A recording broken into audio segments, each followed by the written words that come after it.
पिछले साल 2021 में मार्केट में तकरीबन 63 कंपनियों ने डेब्यू किया।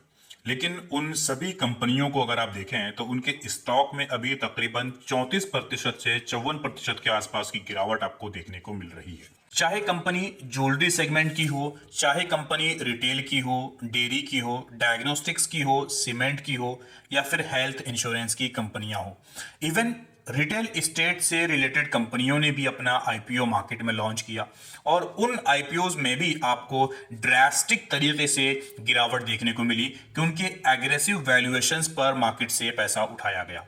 और यहां पर इतना एग्रेसिव वैल्यूएशन पर उन्हें पैसा इसलिए भी मिलता है क्योंकि मार्केट में रिटेल इन्वेस्टर्स हों या फिर बहुत सारे ऐसे लोग जो खाली आईपीओ में अपना पैसा निवेश करना प्रीफर करते हैं, तो ऐसे लोगों का पैसा बड़ी आसानी से इन कंपनियों को मार्केट में मिल जाता है और ये कंपनियां मार्केट से ऐसे बड़े बड़े पैसे और बड़ा बड़ा फंड उठाकर आराम से बैठ जाती हैं। फिर उनकी कंपनियों का वैल्यूएशन कितना भी क्यों ना हो, चाहे वो कंपनी यहां पर बहुत अच्छा काम करती हो, चाहे वो उस काम को करने में बिल्कुल ही जीरो हो, कोई फर्क नहीं पड़ता क्योंकि उन कंपनियों ने ऑलरेडी मार्केट से इतना बड़ा पैसा उठा लिया रहता है। और उसके बाद उस कंपनी का शेयर चाहे वो अपने प्रीमियम पर ट्रेड करे, चाहे वो 100% के प्रीमियम पर ट्रेड करे, या फिर वो आपको वहां पर 20% के गिरावट के साथ ट्रेड करे, या इवन वो 70% की गिरावट ही क्यों ना दिखा दे, तो उससे बहुत ज्यादा फर्क नहीं पड़ता। लेकिन इस बात को आप अच्छे से समझिए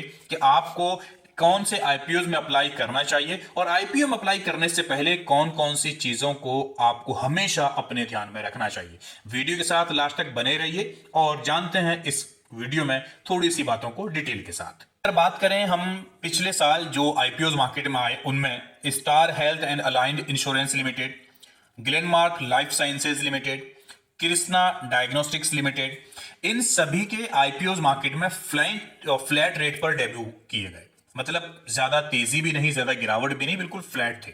लेकिन इन कंपनी के आईपीओ में अभी जो प्राइस दिया गया था उससे 35% के आसपास की गिरावट यहां पर आपको देखने को मिल रही है। नहीं, उसके अलावा अगर आप देखें इंडिगो पेंट्स लिमिटेड, जिसने 109% के प्रीमियम पर मार्केट में डेब्यू किया और अभी तकरीबन वो 10% के हायर वैल्यूएशन के साथ खाली रह गया है। उसके अलावा अगर आप देखें जोमेटो लिमिटेड और टेगा इंडस्ट्रीज, इन दोनों आईपीओ ने 60% के प्रीमियम पर मार्केट में डेब्यू किया। अभी इनकी डेब्यू से जो प्राइस था उसका खाली 2% के आसपास गेन रह गया है। पूरा का पूरा गेन जो है मार्केट में जा चुका है। उसके अलावा एक काफी बड़ा ब्रांड नायका, आप जानते हैं, जिसका आईपीओ आया था एफएसएन ई कॉमर्स वेंचर्स लिमिटेड के नाम से, जो कि नायका को ओन करती है। और उसके अलावा गो फैशन का आईपीओ आया था। इन दोनों आईपीओ ने 80% के प्रीमियम के साथ मार्केट में डेब्यू किया और इनका पूरा गेन जा चुका है। अब खाली 20% के आसपास का वैल्यू जो है मार्केट में रह गया है। 20% हायर वैल्यूएशन पर आपको ये खाली नजर आती हैं। इसके अलावा डोडला डेयरी लिमिटेड तकरीबन 42% के लिस्टिंग गेन के साथ मार्केट में आया, लेकिन 3% का गेन मार्केट में रह गया है। वो कंपनियां जिन्होंने मार्केट में प्रीमियम पर डेब्यू किया, हमने उस कंपनी की बात करी, उन कंपनियों की डिटेल्स देखी।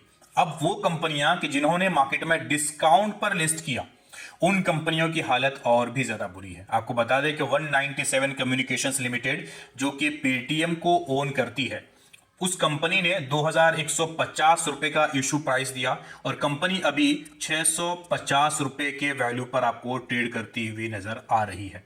तो बड़ी भयंकर तरीके की गिरावट आप देख रहे हैं मार्केट में।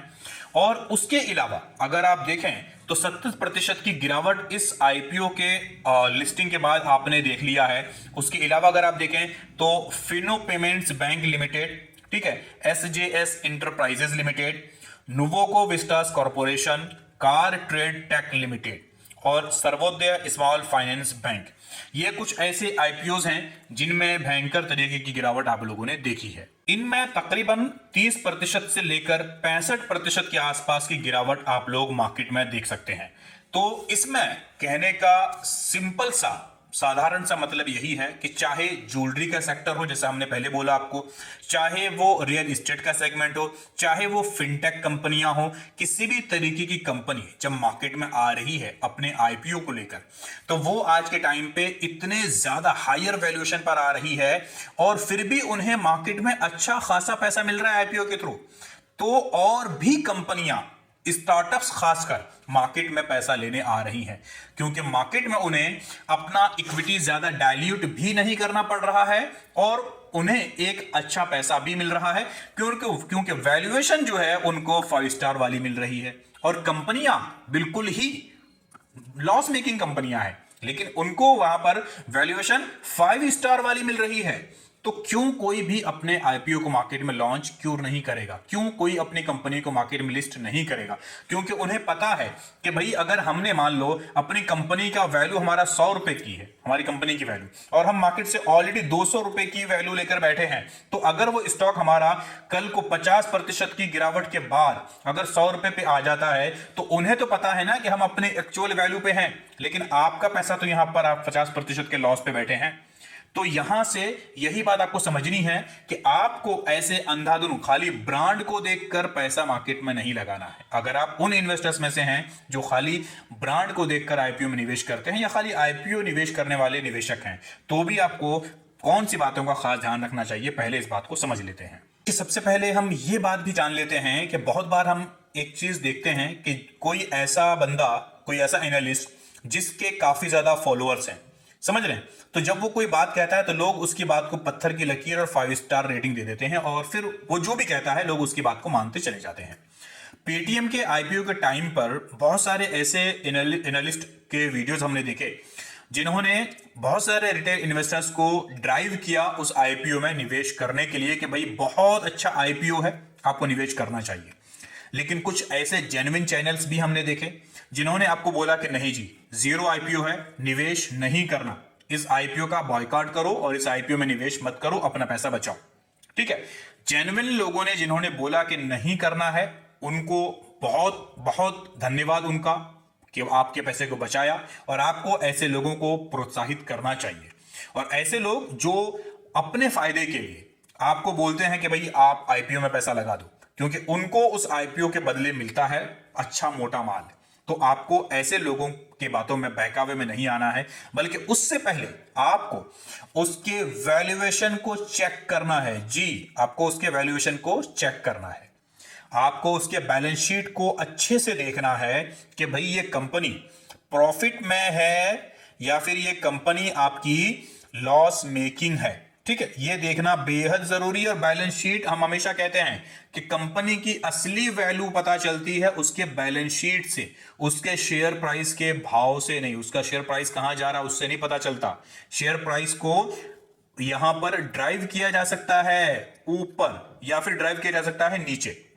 आप उसके चक्कर में मत पड़िए। आपको अगर इन्वेस्टर बनना है, इन्वेस्ट करना है, तो कंपनी के बैलेंस शीट को देखिए, समझिए कि कंपनी यहां पर मुनाफे की तरफ जा रही है या कंपनी यहां पर आपको लॉस की तरफ दिख रही है। आपको यह समझना जरूरी है। ठीक है, आपको यह नहीं जानना कि भाई कंपनी 100 रुपए की थी 110 रुपए की हो गई, लगा दो पैसा।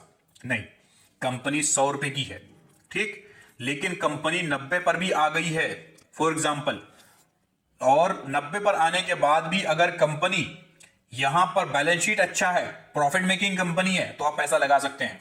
आप समझ रहे हैं हमारे कहने का मतलब।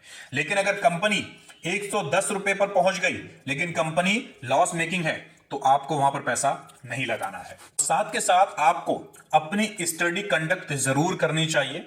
आपको उसके बिजनेस मॉडल को जरूर समझना चाहिए कि जिस बिजनेस को लेकर वो कंपनी मार्केट में आ रही है अपने आईपीओ को लेकर, आप उस बिजनेस के बारे में क्या कुछ जानते हैं, आप उस बिजनेस को समझ पा रहे हैं। क्योंकि मार्केट में बहुत सारी ऐसी कंपनियां आ रही हैं कि जिन कंपनी को खुद भी ये समझ में नहीं आता है एक्चुअल में कि वो बिजनेस क्या कर रही हैं। वो मतलब कहते हैं ना, जैक ऑफ ऑल फील्ड, हर जगह जा रही हैं, हर जगह मतलब अपनी एक्सपर्टीज दिखा रही है। और आपको पता है कि हर बंदा हर चीज में एक्सपर्ट नहीं रह सकता। कोई किसी एक फील्ड में एक्सपर्ट होता है, कोई किसी मान लीजिए 2 फील्ड में एक्सपर्ट होगा, कोई 3 फील्ड में एक्सपर्ट होगा। अब ऐसा तो है नहीं ना कि कोई बंदा है और जो हर फील्ड में एक्सपर्ट है, ऐसा नहीं होता। तो आपको ये जानना जरूरी है कि उसका बिजनेस मॉडल क्या है, वो एक्चुअल में बिजनेस क्या करती है, और आपको उस बिजनेस में मजा आता है नहीं आता है, आपको उस बिजनेस में ऐसा पोटेंशियल दिखता है आने वाले टाइम पे कि भाई ये ग्रो करेगा या नहीं करेगा, और आप कंफर्टेबल जब रहते हैं उस कंपनी को लेके, उसके बिजनेस मॉडल को लेके, तो आप वहां पर पैसा लगाइए और इंजॉय कीजिए। ठीक है, अगर उस कंपनी में थोड़ी गिरावट भी आ जाती है लेकिन बैलेंस शीट अच्छा है, वैल्यूएशन मार्केट में ठीक ठाक मिला है, तो आपको वहां पर डरने घबराने की जरूरत नहीं है। आपका पैसा मार्केट से कहीं नहीं जाएगा, आप मार्केट से मुनाफा बनाकर ही निकलेंगे। लेकिन अगर मान लीजिए कि मार्केट में आपने किसी ऐसे आईपीओ पर पैसा लगा दिया कि जिसका बैलेंस शीट पहले से जो है बिल्कुल रद्दी है, और आप वहां पर सोच रहे हैं कि भाई मैंने यहां पर 100 रुपए निवेश किया है तो मेरा पैसा किसी ना किसी दिन 200 रुपए बनेगा, तो ये गलत फहमी है। वो 100 रुपए जो है 10 रुपए की वैल्यू पर भी आकर रुक सकता है, और शायद यहां पर वो 10 साल और ऐसे ही निकाल दे और आपका पैसा वहां पर धीरे धीरे धीरे धीरे और बढ़ने के बजाय धीरे धीरे धीरे धीरे और गिरता चला जाए। तो ऐसी कंपनियों से बचिए, और निवेश करने से पहले इन दिए गए पॉइंट्स को जरूर समझिए। नंबर 1, उसके बैलेंस शीट को जरूर चेक करना है। ठीक है। नंबर 2, आपको हमेशा उस कंपनी के बिजनेस मॉडल को जरूर देखना है। और नंबर 3, कि वो कंपनी जिस फील्ड में काम कर रही है उस फील्ड में ग्रोथ कितनी ज्यादा आने वाले टाइम पर देखने को मिल सकती है। जब आप इन 2-3 पॉइंट्स को ही खाली चेक कर लेते हैं ना, तो यकीन मानिए कि आपको बहुत ज्यादा यहां पर एनालिस्ट की और राय की या फिर इन सब चीजों की जरूरत नहीं पड़ती है। ये छोटे छोटे पॉइंट्स हैं जिन्हें आपको बस समझना है। इन पॉइंट्स को समझिए और मार्केट से ढेर सारा पैसा कमाइए। अगर आपको ये वीडियो पसंद आया है तो इस वीडियो को लाइक करके अपने दोस्तों के साथ जरूर शेयर कीजिए, और हमारी आने वाली इंटरेस्टिंग वीडियोस का आसानी से पाने के लिए इस चैनल को सब्सक्राइब करके बेल नोटिफिकेशन को जरूर ऑन कर दीजिए। आज के लिए इतना ही। आप अपना ख्याल रखिए। Thank you for watching.